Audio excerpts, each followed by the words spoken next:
Welcome back to our coverage of Sport Beach. My name is Ben Lyons here with Collect, and one of the big talking points of the week has been the growth of the WNBA. So it only makes sense that we are here with the Chief Growth Officer, Colie Edison. It's nice to see you. Great to see you, Ben. There's so many numbers that get thrown around when you're talking about the growth of the WNBA, from attendance to merchandise sales to all types of ratings.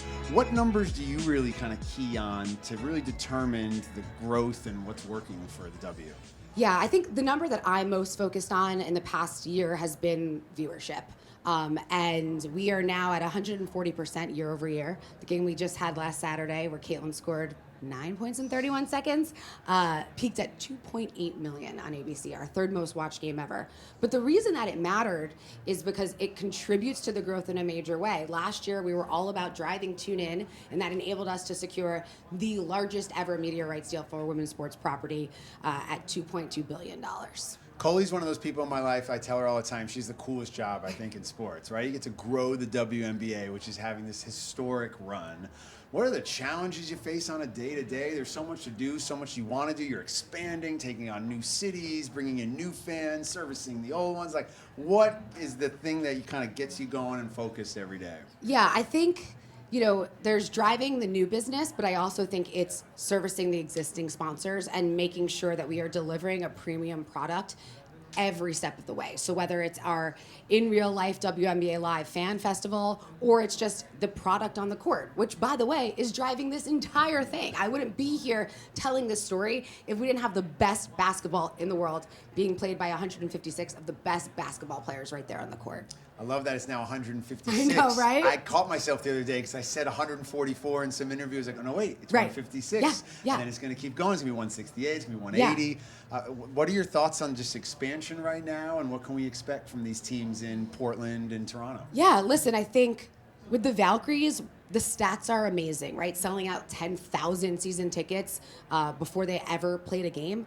But the stat I love there is only 5% of those season ticket holders overlap with the Warriors season ticket holders. So it just shows that we're reaching a completely unique new fan base. I'm expecting a lot out of Toronto. The Tempo are going to be a really strong team just from a leadership and management standpoint. And then, Portland being an independent, they got a lot stacked against them. I'm really looking forward to them announcing their brand mid-July, so I can stop calling it Portland WNBA and actually have a name. You have taken on a couple cool things throughout your run in this position with the WNBA. In Vegas for All-Star Weekend, you had your big first fan festival experience. Now that is a staple of All-Star Weekend as you go to Indiana. What are some other kind of benchmarks or projects that you're really proud of that are now part of the WNBA culture? Yeah, I think, first of all, just from like a human capital perspective, when I came into the league in 22, I had one direct report. Now I oversee a growth team of over 30 people. And the biggest focus when I first came in was really our digital transformation. And so we had an app that did nothing except lead you to League Pass, our streaming product. You couldn't really even find box scores, live game updates. So we did a complete digital transformation. And so the new app launched in 24. Perfect timing for welcoming, 60 million new fans into the fold. But I'm really proud of the team for being able to meet the moment. Like, yes, that class of rookies, generational talent from Caitlin to Angel to Cam when she gets back on the court. But we had to be there. We could have messed it up really bad, and we didn't. So I think I'm most proud of the team for doing all of this before this giant hockey stick growth. We got ourselves ready for it. Mm-hmm. You have one of the biggest stars in the world who is part of the WNBA brand, and she doesn't play. Yeah. Ellie the Elephant is a rock star in New York City, all over the world now, brand deals, dancing for the mayor. How did that happen, and how do you explain the phenomena of Ellie, and are you starstruck when you see her? I mean, yes, and yes. I can't explain the phenomenon, but I can tell you, being in her presence makes you feel like a better person because it's just pure happiness. But that's really emblematic of our games, right? You go to Barclays and it's just a happy experience. You look out to the crowd of almost 19,000 and it's families and it's young people and it's old people and it's black people and it's white people and it's gay people and it's straight people and it's everybody in between. And I just think that speaks to the core of we're going to deliver a really premium sports entertainment experience that can transcend demographics and psychographics, and we just give you a product that you want to be a part of. I always tell people, you don't really know what I'm talking about unless you've been to a game. And once you go to a game, you're going back to another game. Do you find yourself still having to fight those battles and still trying to push people to come out and attend a game? Because once they do, it obviously changes the conversation. Yeah, I think it's market by market.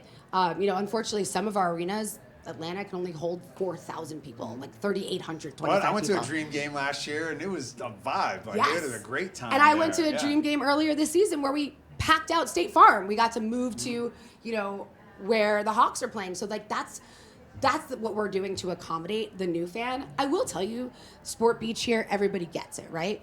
We're kind of speaking to an echo chamber. When I get into the rooms and I'm negotiating these 7 to 8 figure deals, I'm still fighting to say, no, this CPM is right. This is the value proposition. And I'm still hearing, I would never pay for that. And so we are sometimes talking to ourselves, and there's still a lot of education to do to a set of marketers who isn't on board yet. But that's the challenge, and I'm up for it. That's why I love what I do. Well, now it's just a great time for the sport in general, and I'm kind of a believer of all boats rise. So here we're at Sport Beach, where Athletes Unlimited has a presence, and Unrivaled has a presence, and a lot of the women who play in your league play in those other leagues, and they also play in leagues all over the world.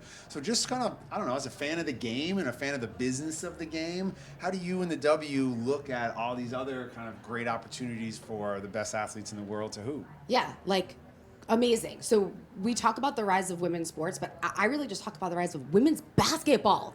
So we are in this moment where our players don't have to pick and they don't have to choose. They can do it all. And I think that's what we've been waiting for, right? So like if you want to spend your off season down in Miami at Unrivaled playing 3v3 in a weirdly not full size, not half size court, go for it, right? Just don't get hurt, Benijah.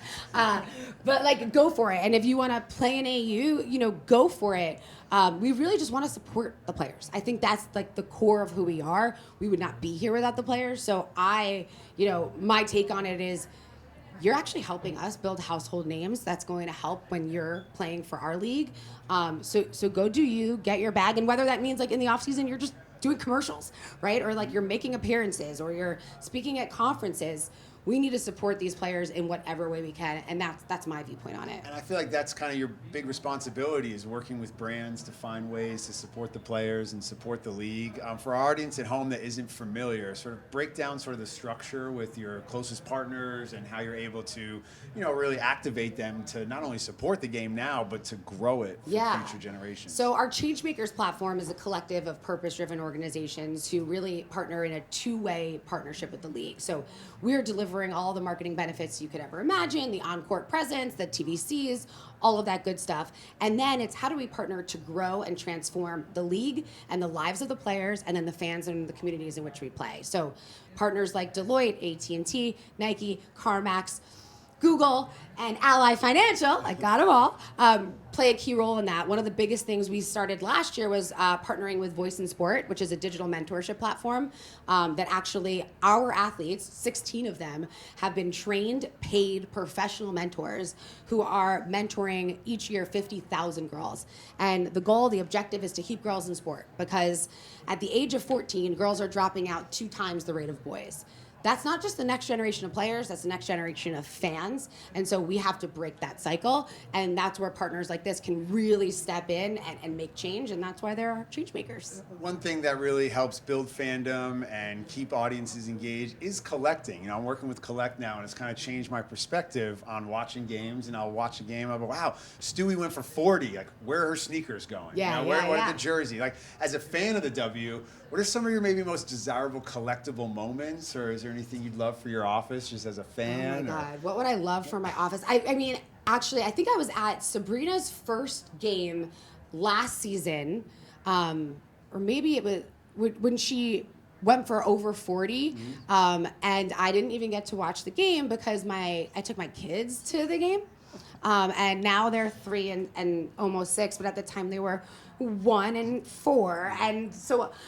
It was a great Growing groundbreaking that day. fandom early, Right, Colie, right. getting them in. So I didn't really get to watch any of that game. So if I can get some of like the merch from that, like that moment, that would be great because it was the first time I got to bring my whole family. Is it a focus though of the league in how to figure out collectibles and trading cards and some Yeah. of these other products and I things? mean, our that trading exist? guard business is up. I literally think the number is like 1,000%, driven by the likes of Caitlin.